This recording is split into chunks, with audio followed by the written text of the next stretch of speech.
दोस्तों नमस्कार। मैं आचार्य नितिन मिश्र, आप सभी का हमारे फेसबुक पेज पर स्वागत है। आशा करते हैं आप सभी लोग स्वस्थ होंगे।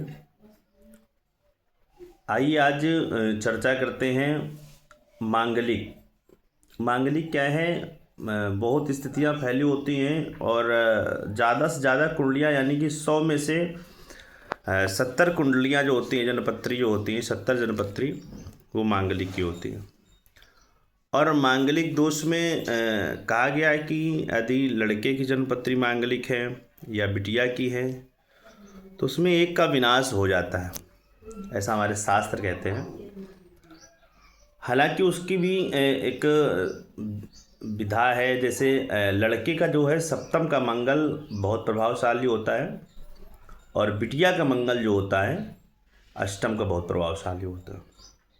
तो इसलिए जब भी विवाह करें तो अपनी कुंडली योग्य आचार्य के द्वारा ही दिखवा करके उसका विश्लेषण करें, उसके बाद विवाह करें।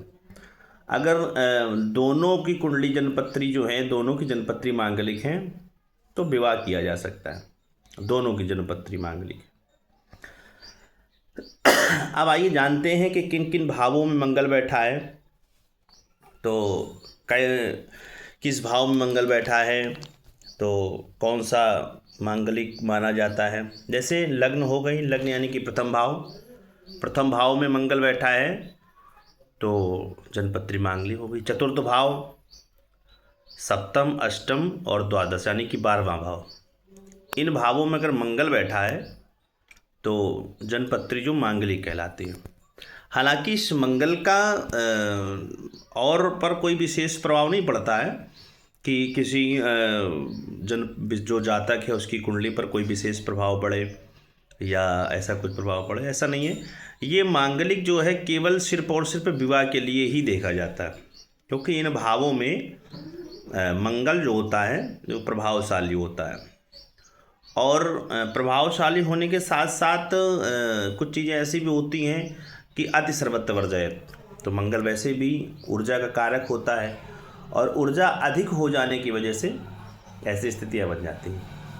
तो चतुर्थ भाव हो गया, सप्तम भाव हो गया और अष्टम 12वां भाव यानी कि द्वादश वाला, इन भावों में अगर मंगल बैठा है तो मांगलिक दोष होता है। तो जब इन भावों में मंगल बैठा हो तो किसी योग्य आचार्य के द्वारा कुंडली का विश्लेषण करवा करके ही विवाह करें। क्योंकि कभी कभी ऐसा होता है, कुछ आचार्य ऐसे भी होते हैं जो पूरी तरह से मंगल के बारे में नहीं जानते, नहीं देख पाते, लेकिन वो लोग देख करके बता देते हैं।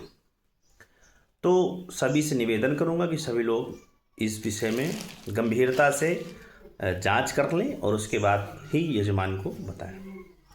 तो जब मंगल इन भाव में बैठ जाएगा तो हमारी जन्मपत्री मांगलिक हो जाएगी। इसके बाद और कभी कभी ये प्रश्न आता है कि मंगल का परिहार भी हो जाता है।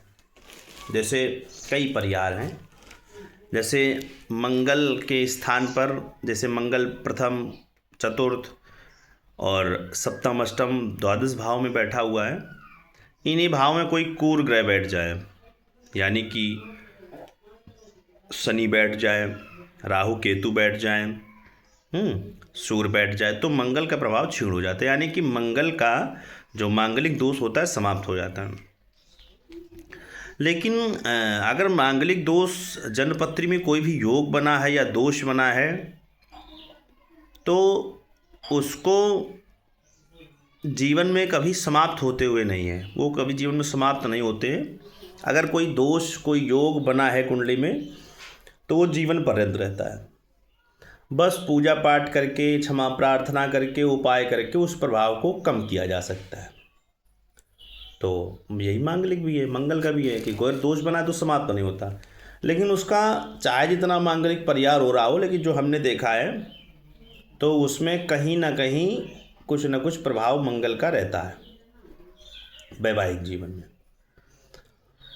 तो अब इसके परिहार क्या है कि शनि की दृष्टि पड़ जाए, शनि की दृष्टि मंगल पर पड़ जाए तो मंगल का परिहार हो जाता है, यानी कि मंगल दोष जो है उसका प्रभाव क्षीण हो जाता है। बृहस्पति केंद्र में बैठ जाए, लग्न में बैठ जाए, बृहस्पति की दृष्टि पड़ जाए और राहु केतु केंद्र में हो चंद्रमा की दृष्टि पड़ जाए तो इन भावों से मंगल का जो प्रभाव है वो समाप्त हो जाता है, यानी कि मांगलिक दोष जो है वो क्षीण हो जाता है। सबसे प्रभावशाली जो ग्रह है वो मंगल है, और विवाह के लिए अगर इन भावों में बैठा है तो मांगलिक जरूर है। अब इसकी सूक्ष्मता से अगर परीक्षण किया, कभी कभी को लोग क्या करते द्वितीय भाव में, तो ऐसा नहीं, डिग्री का इसमें कोई प्रभाव नहीं होता। इसमें मंगल का केवल भाव में बैठना ही मांगलिक कहलाता है। तो अगर आपकी भी कुंडली में जन्मपत्र में मांगलिक दोष है तो उसको किसी अच्छे आचार से दिखवा करके ये जानकारी करें कि ये मांगलिक दोष सही है या गलत है, और इसके क्या परिहार। अगर 5 भावों में मंगल बैठ जाने से मांगलिक हो जाता है तो इन्हीं 5 भावों के बैठ जाने से और भी ग्रहों के बैठ जाने से मंगल का दोष समाप्त हो जाता है। तो अगर आप भ्रमित हैं, आप परेशान हैं, तो आप अपनी जन्मपत्री दिखा सकते हैं और अच्छे योग्य आचार्य के द्वारा भी दिखा सकते हैं। तो अगर मांगलिक बिटिया है या मांगलिक लड़का है तो दोनों मांगलिक हों।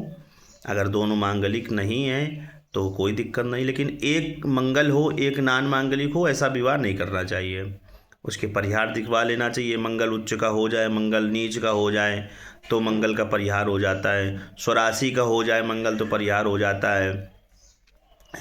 मंगल अस्त हो जाए तो उसका परिहार हो जाता है। तो बहुत सारी चीज़ें जो हैं देखी जाती हैं मंगल के बारे में। तो मंगल का प्रभाव ये है वैवाहिक जीवन के लिए। और आपकी भी अगर जन्मपत्री में मंगल की समस्या है तो आप संपर्क कर सकते हैं। हमारा नंबर है 7390092611। इस पर आप संपर्क करके हमसे अपनी जन्मपत्री दिखवा सकते हैं। आप सभी का दिन शुभ हो। आप सभी का छोटा भाई नितिन मिश्रा आचार्य। और अगले वीडियो में चर्चा करेंगे काल सर्प की, कि काल सर्प क्या है, कैसे बनता है, किस पुराणों में इसका वर्णन है। तब तक के लिए सभी को राधे राधे। आप सभी से निवेदन है हमारे चैनल को लाइक करें, सब्सक्राइब करें, फॉलो करें और शेयर करें, जितने ज़्यादा से ज़्यादा लोगों को जानकारी मिल जाए मंगल के बारे में। हमारे अगले वीडियो की प्रतीक्षा करें। अगले वीडियो में चर्चा करेंगे कि काल सर्प के बारे में। राधे राधे।